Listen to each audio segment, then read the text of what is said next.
그 중에 하나인 장막절 끝말에 있던 일을 기록한 말씀인데, 이 장막절은 이스라엘 민족이 애굽을 떠나 저 약속의 땅 가나안에 들어가기 전에 40년 동안을 광야에서 지내던 생활을 기념하기 위해서 지키는 절기입니다.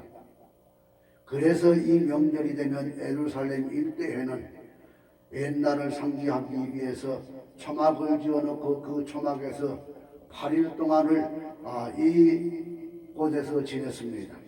이것은 물론 하나님이 역사적인 의미를 가진 귀한 행사인데, 레위기 23장 40절에서 43절 이하의 말씀을 살펴보면 그 기록대로 이스라엘 민족으로 하여금 그들이 광야에서 집 없이 나그네 되어 지내던 때를 잊지 아니하고 기억하기 위함이었다 그랬습니다. 사실 이스라엘 민족의 이 광야 40년간의 생활은 참으로 쓰라린 경험이었습니다. 그러나 그들이 결코 잊을 수 없는 이 경험 중에 하나는 60만이 넘는 큰 대군 이스라엘 민족이 전디비딤이란 곳에 이르렀을 때인데, 아무리 사방을 둘러보아도 또 물을 찾을 수가 없습니다. 그러나 저희들은 목이 말라 그들의 지도자 모세를 원망하기 시작했습니다.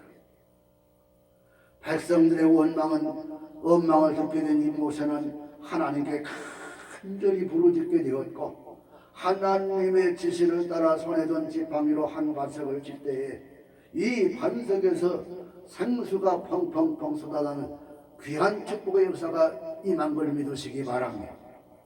이곳에 수많은 가축이 있는데 이 수많은 가축들과 목마를 면하게 했고, 이 성경에서 벗어나 마침내 사망에서 벗어나 생명을 이루게 되었다는 것입니다.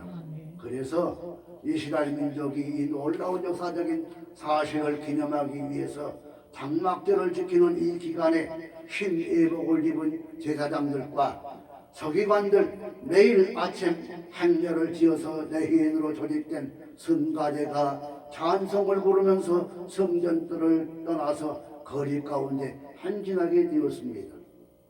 그리고 저 남쪽 문을 지난 실로암 못에 도착하게 되면 제사장이 미리 준비해 가지고 있던 물병에다가 실로암 못의 맑은 물을 한 병씩 담아 가지고 다시 성가대를 선두로 해서 행렬을 지어 성전으로 돌아오게 되는 것인데, 그리고 차례대로 성전뜰에 있는 제단 옆에 그 물을 부으면서 찬송을 부르고 손에 든 종려나무 가지로 흔드는 습관이 있었습니다. 이 극적인 의식 전체는 물을 주신 우리 하나님의 크신 은혜에 대한 생생한 감사와 비를 주어 농사를 짓게 하신 그 고마움에 대하여 행동으로 나타낸 기도와 기념인 것입니다. 우리는 그냥 아침, 저녁, 점심을 이렇게 먹으면서 이렇게 쌀 한 톨 한 톨 우리가 밥을 지어서 먹습니다만, 그러나 그 밥이 어떻게 우리 입에 들어오는가를 생각하지 않고 그저 막무가내에 입만 벌려 집어넣으면 되는 줄 압니다. 하나님의 은혜가 아니고는 이 쌀 한 톨 한 톨이 이루어질 수가 없습니다. 아멘. 하나님께서 비를 내려주시고 또 태양빛을 주시기 때문에 이렇게 알곡을 만들어 결국은 이렇게 우리까지 우리의 일용할 양식이 된 것입니다. 이러한 주일 동안 절기를 지키고 마지막 날 말하자면 이 장막절의 의식을 폐해하는 것입니다. 그때 예수님께서 많은 사람들이 있는 자리에서 장막절 이 의식에 참여하셨습니다. 그 의식이 다 끝난 다음에 예수님은 크게 소리쳐 하시는 말씀이, 누구든지 목마르거든 내게로 와서 마시라라고 말씀하셨습니다. 여러분, 지금 육신의 갈증을 해갈게 물을 주신 하나님께 감사하고 그의 영광을 돌리고 그리고 그런데 이제 우리들은 영원히 목마르면 누구든지 내게로 와서 마시오라고 합니다. 주님은 이 극적인 순간을 잘 이용해서 인간의 생각을 하나님과 영원한 것에 대한 갈증으로 전환시키셨습니다. 중요한 것은 옛날 광야에서 반석, 그리고 그 반석에서 솟아나게 하신 것을 생각하는 그 순간, 과연 참 반석이 여기 있고 참 생명의 샘이 여기 있다고 하는 진리를 모든 사람에게 선포하신 것입니다. 예수님은 반석이십니다. 예수님은 생수이십니다. 예수님은 가란 우리 인생들의 목을 축여주시는 능력자이십니다. 우리는 이 말씀을 읽을 때 자연히 옛날 광야 시대가 연상이 됩니다.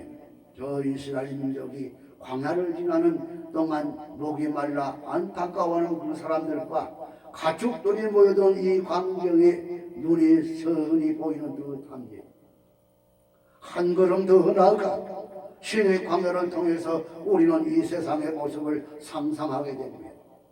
그 광야를 지나는 이스라엘 민족을 통해서 우리는 이 거친 세상 방황하는 모든 우리 인간의 모습을 그려볼 수가 있습니다. 그리고 생수를 내어주는 반석을 통해서 목마른 우리 인간의 심령에게 지금도 생수를 주시는 반석이신 예수 그리스도를 바라볼 수가 있습니다. 아멘. 가만히 생각해 보세요.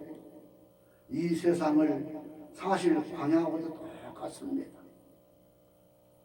첫째로 이 광야는 물이 메마른 곳입니다. 물이 풍성한 곳이 아니에요. 물이 없는 곳이에요.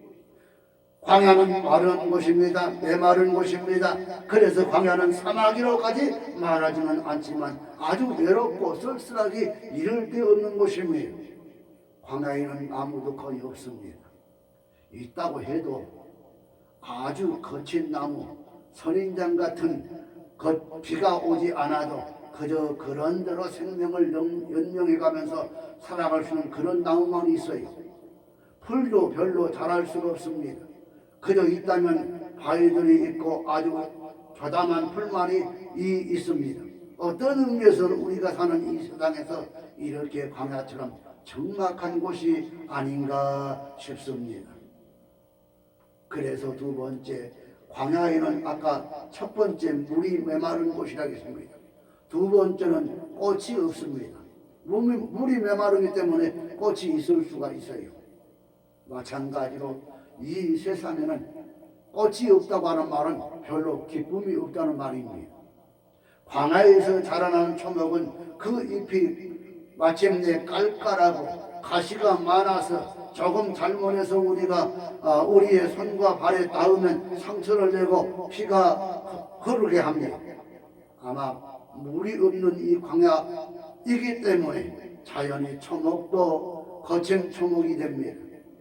마찬가지로 이 세상은 우리가 살아갈 때 우리 육신에 상처를 주고 우리 마음에 상처를 주는 일들이 얼마나 많은지 모릅니다.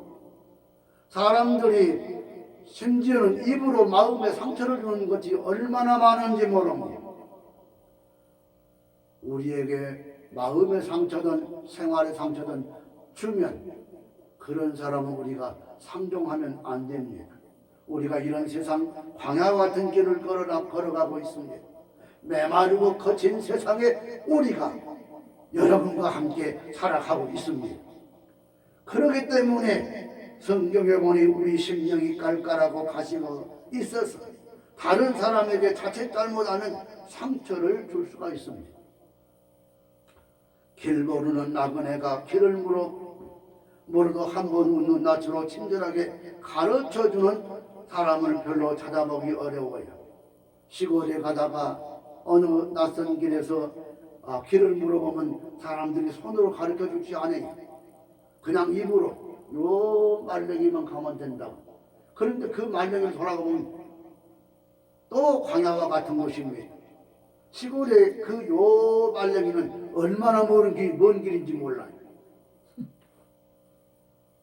이 말 한두 마디가 오가기 전에 큰 소리가 납니다.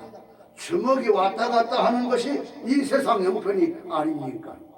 모든 사람의 마음의 상태가 말하자면 광야에서 자라나는 이 나무처럼 깔깔하고 날카로워 조금만 건드려도 상처를 주는 형편이 되었습니다. 얼마나 비극적인 사실입니까? 세 번째, 이 광야에는 때때로 폭풍이 불어옵니다. 아주 모질고 사나운 바람이 붑니다. 보통 다른 곳에는 바람이 불면 비가 오든지 아니면 우박이 쏟아지든지 하는 것입니다.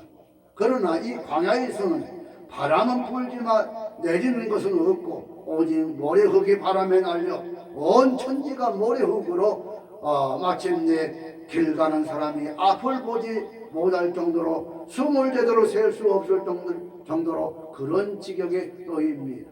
세상을 분간하기 어려워요. 광야에서. 사랑하는 여러분, 그렇습니다. 우리가 세상에 사는 동안 이 세상도 천재지변, 전쟁이, 재난이 계속 일어나기 때문에 쓸쓸한 광야를 지나가는 사람들의 일을 앞을 분간할 수가 없을 정도로 질식 상태에 이를 때가 얼마나 많은지 모릅니다. 이와 같은 광야에서 이스라엘 민족이 40년간이라는 세월을 보냈습니다. 그들의 어려움이 얼마나 많은지 가히 짐작할 수가 있습니다. 사실 이것은 이스라엘 민족뿐만 아닙니다. 이 세상에서 방황하며 갈 길을 잃어버리고 사는 모든 인간의 모습을 우리가 상상하게 됩니다.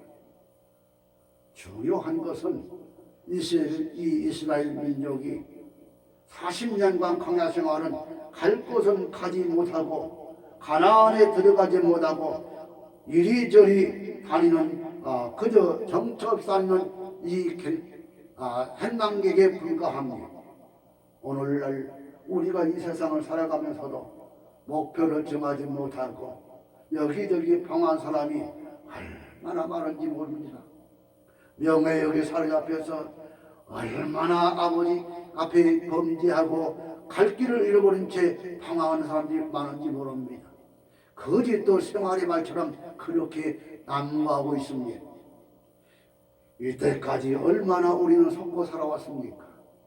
얼마나 방황했나 스스로 감에 잡히시는 분들도 있지만은 마침내 오늘 우리의 생각을 다시 한번 더듬어보면 얼마나 거짓된 세상을 살았는가 할 수 있습니다. 우리의 육신의 생활만 그런 게 아니에요. 정신적인 생활, 사실 우리의 영혼의 생활은 더 방황하고 갈 길을 찾지 못하고 헤매이며 사는 사람이 얼마나 많습니까? 영혼의 목표, 영혼의 가나안을 찾지 못한 심령은 아직까지 이 광야에서 헤매는 가련한 심정인 것입니다. 마음의 참 평안을 얻지 못하고 불안과 초조의 원망과 짜증 가운데 살아가고 있습니다. 이렇게 육신적으로 영적으로 방황하고 있기 때문에 자연의 심령이 피곤합니다. 육신도 피곤합니다. 갈증이 납니다. 목이 터져 어쩔 줄 모릅니다. 아무리 평화를 구하고 있지만 광야와 같은 이 세상에서 참 평화를 찾지 못하고 불안해합니다. 왜 전쟁이 심합니까? 평화를 얻기 위해서 하는데, 그러나 전쟁을 하면 할수록 평화를 찾지 못합니다. 그래서 마음의 상처, 생활의 상처를 입고 그저 쓸쓸하고 애로워 소외감마저 가지게 되는 것이 이 세상 아닙니까? 만족을 원하지만 참 만족이 없습니다. 행복을 원하지만 참 행복을 얻지 못해 불행하게 사는 사람들이 얼마나 많은지요. 한마디로 이 세상의 사는 사람은 목이 말라 있습니다. 그런 결과 인간의 마음은 마침내 불평이 일어나고 불안이 가득 차고 욕심과 시기심이 가득 찹니다. 이런 사람들이 모인 사회적이라 마침내 도처에서는 분쟁과 분열이 일어납니다. 결국 광야에서 헤매는 우리 인간들은 불행한 사람들입니다.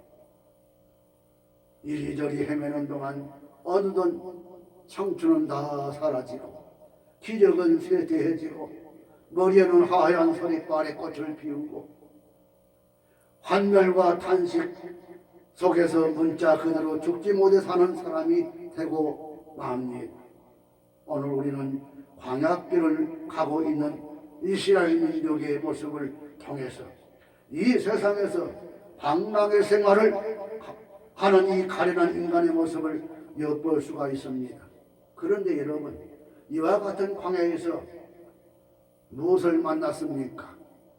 반석을 만났습니다. 반석이 있습니다. 모세가 그 반석을 칠 때에 그 반석이 갈라지면서 그곳에 모세가 생수가 굴굴굴 쏟아져 나왔던 걸 믿으시기 바랍니다.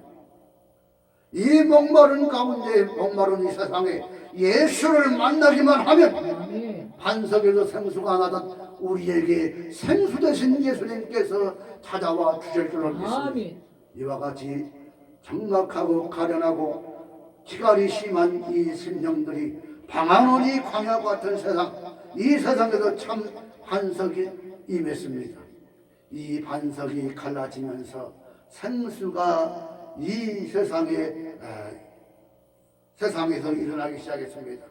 그 반석이신 예수 그리스도가 이 땅 위에 오셔서 마침내 우리를 기다리고 있습니다. 노구하기를 기다리고 있습니다. 우리에게 참 반석이신 예수가 생명을 주시려고 기다리고 있습니다. 우리는 노구하고 두들기만 하면 됩니다. 그러면 이 반석이신 예수 그리스도가 우리를 분명히 만나 주실 줄로 믿습니다. 예수 그리스도는 이렇게 쓰시라고 내 마을은 이 광야 같은 세상에 반석으로 오셔서 목마르고 기갈 중에 있는 사람에게 생수가 되신 것을 믿으시기 바랍니다.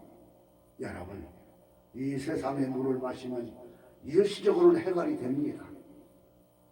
그런 것 같지만 다시 목이 마릅니다. 그래서 예수님께서 하시는 말씀이 사마리아 여인에게 말하기를 말했어요. 이 물을 먹는 자마다 다시 목마르려니와 라고 말씀하셨습니다. 세상의 물을 마시면 마실수록 목이 말라요. 그 말은 무슨 말인가? 돈을 모으면 먹을수록 더욱 돈이 목말라 한다는 것입니다. 권력을 누리면 누릴수록 더욱 권력을 누리고 싶어 합니다. 세상의 정력은 참 만족이 없습니다. 세상 것으로 만족한 사람은 아무도 없습니다. 왜 그럴까요? 우리 인간의 겉모양은 동물에 불과하지만 우리 속에는 하나님의 주신 영이 있기 때문에 이 영이 하나님과 바른 관계를 맺기 전에는 참 만족을 얻을 수가 없습니다. 짐승은 그 본능을 위해서 살면 그만입니다. 그러나 사람은 그 본능으로 충족할 수가 없어요. 참 만족할 수가 없어요. 더욱 영원히 해갈은 바로 하나님께 있습니다. 내가 주는 물을 먹는 자는 영원히 목마르지 아니하리니 나의 주는 물은 그 속에서 영생하도록 솟아나는 생물이 되리라. 할렐루야. 네 번째, 우리 주님이 주시는 은혜, 진리, 생명, 성령의 축복은 우리 심령의 생수와 같습니다. 사랑하는 여러분, 생수는 웅덩이의 고인물이 아닙니다. 웅덩이의 고인물은 썩은 물이요. 웅덩이의 물은 마침내 짜고 냄새가 납니다. 그러나 생수는 새롭고 마시면 시원합니다. 광야 같은 이 세상에서 피곤하고 목마른 심령들이 웅덩이의 물 같은 세상 것 가지고 심령의 가람을 멈추려 하지만 결국 그 심령 상태는 실패하고 실망하고 맙니다. 오직 생수와 같은 예수 그리스도의 진리에 접촉해서 새로운 생명을 받을 때 그 심령이 그때부터 새로워집니다. 주님께서 주시는 물은 하나님의 보좌로부터 주시는 물이기 때문에 얼마나 새로운 물입니까? 주님이 주신 물은 움직이는 물입니다. 갇혀있는 물이 아니라 움직이는 물이에요. 갇혀있는 물은 썩습니다. 움직이는 물은 썩지 않습니다. 그러면 누구든지 주님 주시는 이 물을 마셔 참으로 은혜를 받고 성령 충만 받는 여러분, 그 사람은 움직임이 있습니다. 양심이 바로 움직입니다. 무슨 일을 하든지 마음에 참 기쁨이 일어납니다. 협력해서 일하고자 하는 느낌이 생깁니다. 더구나 이 물을 마신 사람은 자기 안에서 늘 새로운 물이 흐르는 강을 소유하게 됩니다. 나를 믿는 자는 생명의 이름과 같이 그 배에서 생수의 강이 넘쳐 흐르리라. 주님 말씀하셨어요. 주님이 주시는 물은 그 속에서 영생하도록 솟아나는 생물이 됩니다. 생수의 강이 흐릅니다. 그러므로 이 생수의 강가에는 여러 가지 나무가 무성하고 열매가 주렁주렁 달리는데 그것이 아름다운 동산이 됩니다.